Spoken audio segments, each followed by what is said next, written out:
As always, the weekend interviews and the weekend shows are meant to give some perspective on how an administration is doing because no real news is usually breaking, although with Donald Trump, that will eventually change. And big news breaking over the weekend, which is not about this story, of all the migrants who were basically shipped back to their actual countries. And the immigrations are essentially doubling down saying, oh, yeah, we're doing more of this stuff. We're down with this one. So he was pouring gas on fire.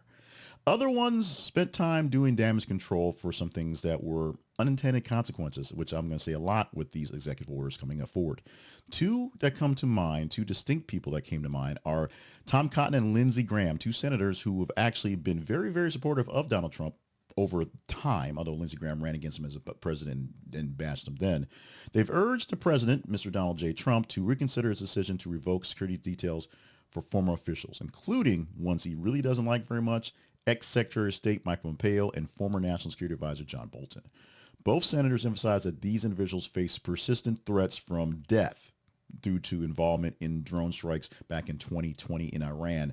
So they really, really, really do need people to watch over their backs. Senator Cotton, who's the chair of the Senate Intelligence Committee, highlighted the ongoing and serious nature of these threats, while Senator Graham expressed concerns that such action could deter qualified individuals from serving in sensitive government positions going in the future, i.e. some president doesn't like them anymore, will pull these contacts, pull these details, and keep them and their families being safe.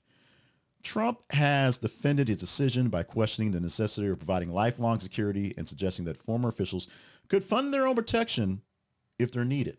Now, granted, Donald Trump now has lifelong Secret Service security, which is paid by the government because he's the president.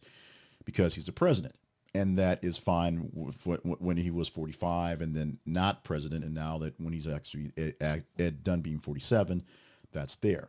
These things are based off other security things. And basically, Trump is saying, well, they shouldn't have gotten these big, high-powered jobs. They didn't want to have to pay for the security.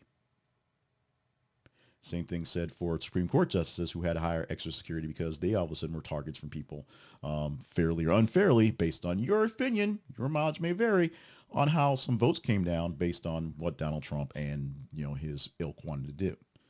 So we're going to see a lot more of the Sunday shows being some reaffirming or reestablishing or sort of revising some of the things that Donald Trump has put into place because they have to kind of fix it for whatever. Trump can't answer all the questions and answer them all the way he does because at some point in time, someone has to say, well, do you agree with that since you have to vote on this thing?